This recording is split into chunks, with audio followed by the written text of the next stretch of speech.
गांव की सीमा पर जहां जंगल की काली छाया शुरू होती थी, वहां मिट्टी की टूटी फूटी दीवारों वाला एक छोटा सा घर था। दीवारों पर दरारें थीं और छप्पर से ठंडी हवा साय साय करती हुई अंदर घुस आती थी। उस घर में रहते थे मोहन और उसकी पत्नी राधा, जिनकी जिंदगी ठंड, भूख और गरीबी के साये में डूबी थी। बाहर हवा ऐसी थी मानो कोई भूतिया साया उनके घर को चीरने की कोशिश कर रहा हो। मोहन, ये ठंड तो अब हद कर रही है, लगता है हड्डियां भी जाम जाएंगी। ये शॉल अब नाम की ही रह गई है, न गर्मी देती है न ढक पाती है। हाँ राधा, क्या करें, ये ठंड तो जैसे मौत बनकर आई है। न तन पर ढंग का कपड़ा, न पेट में 2 रोटी। कभी कभी लगता है ये जिंदगी बस सजा बनकर रह गई है। याद है मोहन, जब हमारी शादी हुई थी तब सोचा था मेहनत करेंगे सब ठीक हो जाएगा, पर अब तो हर दिन बस और बुरा होता जा रहा है। ये ठंड, ये भूख, कितना और सहें। राधा, हिम्मत मत हार, मैं कुछ न कुछ करूंगा, कोई रास्ता तो निकलेगा। बस तू ये बता, तुझे इतनी ठंड में नींद कैसे नहीं आती? मैं तो रात भर कांपता रहता हूँ। नींद वो तो कब की हमसे रूठ गई मोहन। जब पेट खाली हो और हवा हड्डियों में सुई चुभोए तो नींद कहाँ आती है। पर तू बता, अब क्या करें? ये रजाई भी तो अब बस रुई का ढेर बन गई है। सच कहूं राधा, मुझे भी कोई रास्ता नहीं सूझ रहा, पर मैं वादा करता हूं तुझे इस ठंड से बचाऊंगा, चाहे जो करना पड़े। अगली सुबह सूरज की हल्की किरणें ठंड को थोड़ा कम कर रही थी। मोहन गांव की चौपाल पर अपने दोस्त सुरेश से मिला। सुरेश शहर से सामान लाकर गांव में बेचता था। उसकी बातों में हमेशा कुछ नया और रोमांचक होता था, और आज उसकी आंखों में एक अलग ही चमक थी। अरे मोहन, तू तो ऐसा लग रहा है जैसे ठंड ने तुझे नीला कर दिया। बोल, कैसे कट रही है ये सर्दी? कट कहाँ रही है सुरेश, बस जैसे तैसे गुजर रही है। रात में नींद नहीं आती, ठंड हड्डियों में उतर जाती है। राधा तो बेचारी कांपते कांपते रात काटती है। कभी कभी सोचता हूं भूख तो फिर भी सह लेते थे, पर ये ठंड,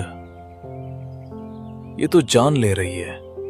मोहन, अगर मैं तुझे एक रास्ता बताऊं, ठंड से छुटकारा, गरीबी से निजात, पर इसके लिए हिम्मत चाहिए और थोड़ा जोखिम भी।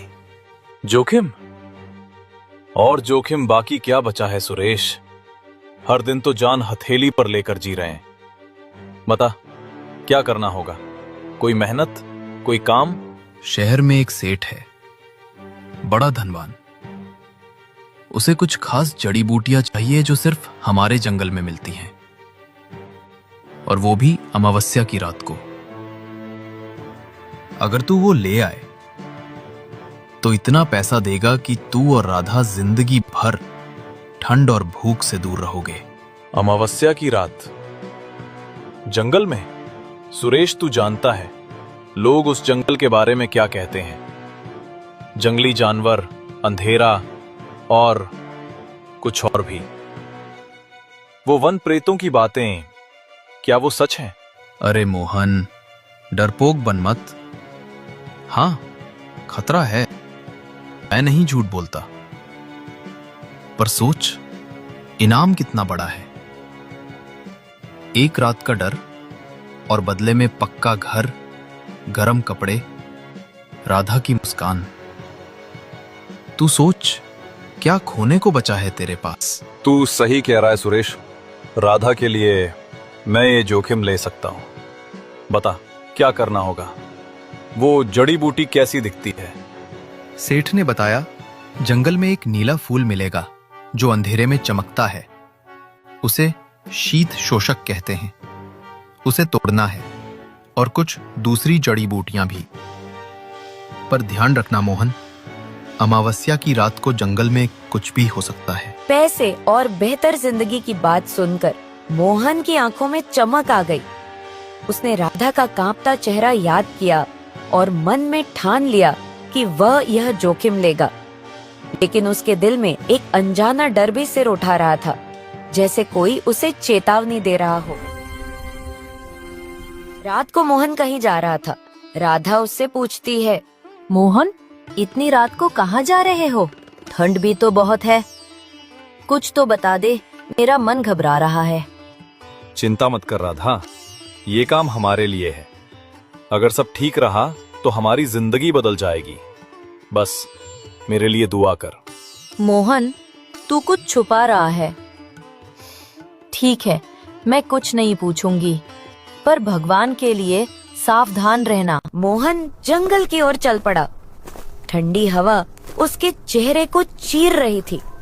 जंगल का अंधेरा ऐसा था कि टॉर्च की रोशनी भी कुछ कदमों से आगे नहीं जा पा रही थी। पेड़ों की टहनियां हवा में डरावने आकार बनाती थीं और हर कदम पर सन्नाटा गहराता जा रहा था। ये कैसी जगह? सन्नाटा ऐसा कि सांस भी सुनाई दे। भगवान, बस एक बार ये काम हो जाए, राधा को फिर कभी ठंड में नहीं कांपने दूंगा। तभी उसे पेड़ों के बीच एक नीला चमकता हुआ फूल दिखाई दिया। फूल ऐसा था जैसे उसमें कोई जादुई रोशनी कैद हो। यही होगा वो फूल। कितना अजीब है, जैसे ये मुझे बुला रहा हो। सुरेश ने कहा था ये चमकता है। मोहन ने कांपते हाथों से फूल की ओर हाथ बढ़ाया। जैसे ही उसने फूल तोड़ा, एक तेज झटका सा लगा, मानो बिजली उसके शरीर में दौड़ गई। उसका दिल जोर जोर से धड़कने लगा। ये क्या था? जैसे किसी ने मुझे छुआ हो। मोहन का दिल जोर जोर से धड़क रहा था। उसने अपनी पूरी ताकत लगाकर दौड़ना शुरू किया, जब तक कि गांव की पहली रोशनी दिखाई नहीं दी। उसकी सांसें फूल रही थीं। सुबह होते ही मोहन थका हारा और डरा हुआ सुरेश के घर पहुंचा। उसका चेहरा पीला पड़ चुका था, लेकिन आंखों में एक उम्मीद की चमक थी। सुरेश, मैंने वो फूल और जड़ी बूटियां ला दी। रात भर जान पर बनाई थी। लगा था जंगल मुझे निगल जाएगा। वो फुसफुसाहट, मैं तो मरते मरते बचा। कमाल कर दिया मोहन। तू तो सच में बहादुर निकला। ये देख, ये नीला फूल, सेठ इसके लिए पागल है, और ये जड़ी बूटियां बिल्कुल वही है जो उसे चाहिए। सुरेश, तूने जोखिम की बात तो कही थी, पर वो जंगल, वो कोई साधारण जगह नहीं है। मुझे अब भी लगता है कोई मेरे पीछे था। अरे मोहन, रात का डर तुझे सता रहा है। तूने काम कर दिखाया, अब डर को भूल जा। ये ले, तेरे मेहनत का इनाम। सुरेश ने एक मोटी गड्डी नोटों की निकाली और मोहन के हाथ में थमा दी। इतने पैसे मोहन ने अपनी जिंदगी में कभी एक साथ नहीं देखे थे। सुरेश, ये पैसे, अब राधा को ठंड नहीं सताएगी। अब हमारी जिंदगी बदल जाएगी। मैं उसे वो सारी खुशियां दूंगा जो उसने सपने में भी नहीं देखी। हाँ मोहन, अब जा, राधा को खुश कर दे। पर यह बात किसी से मत कहना। सेठ को गांव वालों का पता नहीं चलना चाहिए। मोहन ने सिर हिलाया और घर की ओर चल दिया। उसके कदमों में एक नई उमंग थी, जैसे सारी ठंड और गरीबी अब सिर्फ एक बुरा सपना बनकर रह गई। मोहन घर लौटा और उसने बाजार से एक मोटी रजाई और ढेर सारा राशन खरीदा। उनके छोटे से घर में अब खुशियों की गर्माहट थी। मोहन, ये सब सपना तो नहीं? इतने पैसे कहाँ से आए? सच बता, तूने कुछ गलत तो नहीं किया? मेरा मन घबरा रहा है। नहीं राधा, ये जंगल की दौलत है। मैंने हिम्मत की और अब देख, हमारी ठंड खत्म हो गई। ये कपड़े, ये रजाई, ये खाना, अब तुझे कभी कांपना नहीं पड़ेगा। पर मोहन, तूने बताया नहीं, जंगल में क्या हुआ? तेरा चेहरा अब भी पीला क्यों है? कुछ तो बता, मुझे डर लग रहा है। अरे राधा, डरने की क्या बात? मैंने बस कुछ जड़ी बूटियां लाकर बेची। अब तू ये सोच, आज रात क्या खाना बनाएगी? मैं तो भूखा हूं। उस रात मोहन और राधा ने पेट भर खाना खाया। उनके चेहरों पर मुस्कान थी और घर में लंबे समय बाद हंसी की गूंज सुनाई दी। लेकिन राधा के मन में एक अनजानी बेचैनी थी, जैसे कोई आने वाली मुसीबत की आहट दे रहा हो। मोहन के अमीर होने की खबर गांव में आग की तरह फैल गई। चौपाल पर लोग इकट्ठा होकर उसकी चर्चा करने लगे। अरे, मोहन तो रातों रात सेठ बन गया। सुना है उसने नए कपड़े खरीदे, घर में गरम खाना बन रहा है और रजाई भी नई लाया है। ये सब पैसे कहाँ से आए भाई? मुझे तो लगता है जरूर कुछ गड़बड़ है। मोहन, जो कल तक रोटी के लिए तरस रहा था, वो आज इतने पैसे कहाँ से लाया? कहीं जंगल में कोई खजाना तो नहीं मिल गया? खजाना? अरे शांति, तू भी ना। सुना है उसने जंगल से कोई खास जड़ी बूटी लाकर शहर में बेची। सेठ ने उसे मोटा पैसा दिया, पर रात में जंगल जाना, वो भी अमावस्या को। मोहन में हिम्मत तो है। हिम्मत या पागलपन? तुम लोग भूल रहे हो, वो जंगल साधारण नहीं है। मेरे बापू कहते थे अमावस्या की रात को वहां वन प्रेत घूमते हैं। मोहन ने जो किया वो ठीक नहीं, कुछ बुरा होगा, देख लेना। बात तो तेरी सही है। जंगल की ताकत को छेड़ना अच्छा नहीं। मोहन को पैसा तो मिल गया, लेकिन क्या पता इसकी कीमत क्या चुकानी पड़े। मैंने सुना है उस जंगल में कुछ चीजें ऐसी हैं जो इंसान को ललचाती हैं और फिर उसकी जिंदगी ले लेती हैं। मोहन को समझना चाहिए था, इतना पैसा अचानक, ये तो कोई जादू टोना ही लगता है। अरे तुम लोग बस बातें बनाते हो। मोहन ने मेहनत की, हिम्मत दिखाई और उसका फल मिला। अब वो और राधा ठंड में नहीं कांपेंगे। तुम सबको खुश होना चाहिए। सुरेश, तू तो बड़ा मोहन का वकील बन रहा है, कुछ तो बता। तू भी तो इसमें शामिल है ना? ये जड़ी बूटी का धंधा तेरा ही तो बताया था ना उसको? अरे मैंने तो बस रास्ता दिखाया, बाकी मोहन की मेहनत है। और हाँ हरिया, तू जल मत। अगर हिम्मत हो तो तू भी जंगल जा, देखे तू कितना पैसा लाता है। मुझे जंगल नहीं जाना सुरेश, और तुझे भी शर्म नहीं आती? मोहन को उस जंगल में भेजकर तूने क्या किया? अगर उसे कुछ हो गया तो इसका गुनाह तुझ पर भी होगा। लोगों की बातें हवा में तैरती रहीं। कुछ मोहन की हिम्मत की तारीफ कर रहे थे, कुछ उसकी किस्मत से जल रहे थे और कुछ उसकी इस हरकत को जंगल की ताकत के साथ खिलवाड़ मान रहे थे। लेकिन मोहन को इन बातों से कोई फर्क नहीं पड़ रहा था। वह अपनी नई जिंदगी की खुशी में डूबा था। कुछ हफ्ते बाद गांव में एक वैद्य आए, जिन्हें जंगल और उसकी रहस्यमयी शक्तियों का गहरा ज्ञान था।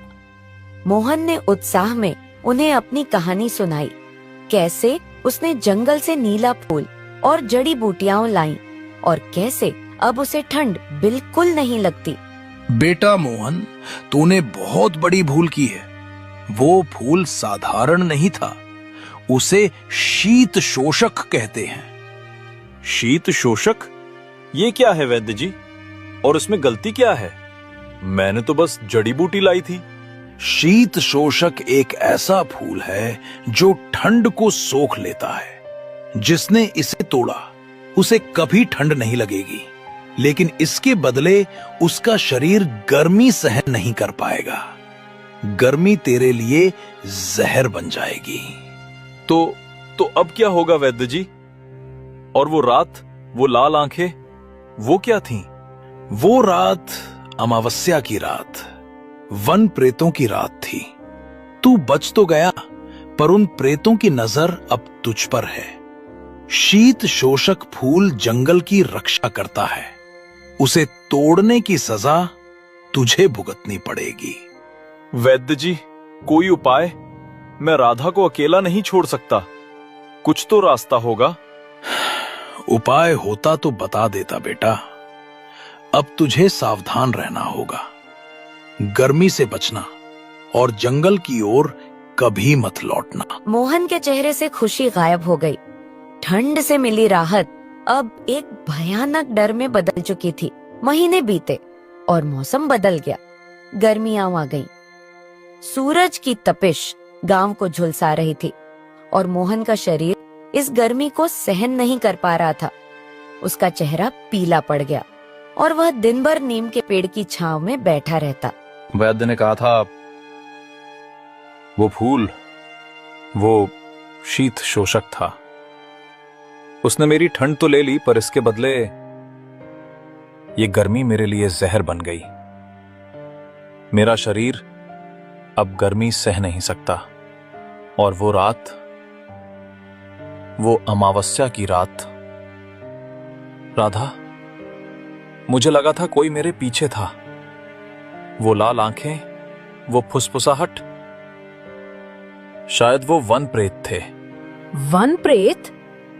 मोहन, तूने जंगल की ताकत को छेड़ा। तुझे मालूम था ना लोग उस जंगल के बारे में क्या कहते हैं, फिर भी तू गया मेरे लिए। मोहन, मैंने तुझसे कभी पैसे नहीं मांगे। मैं बस तुझसे चाहती थी कि तू मेरे साथ रहे, सलामत रहे। अब मैं तुझ बिना क्या करूंगी? राधा, मुझसे गलती हो गई। मैंने सोचा था मैं तुझे सारी खुशियां दूंगा, पर मैंने तुझे सिर्फ दुख दिया। माफ कर दे मुझे। बस इतना याद रखना, मैंने ये सब तुम्हारे लिए किया था। मोहन, मुझे कुछ नहीं चाहिए, ना पैसा ना रजाई। बस तू ठीक हो जा। मैं तुझ बिना नहीं जी सकती। भगवान से मांगूंगी तुझे बचा ले। तू मुझसे वादा कर, तू लड़ेगा, तू मुझे छोड़कर नहीं जाएगा। राधा, ठंड से तो बच गया था, पर ये गर्मी, ये मुझे ले जा रही है। तू हिम्मत रखना, मेरे लिए हंसते रहना। उसके बाद मोहन की सांसें थम गई। राधा की चीखें गांव में गूंज उठी।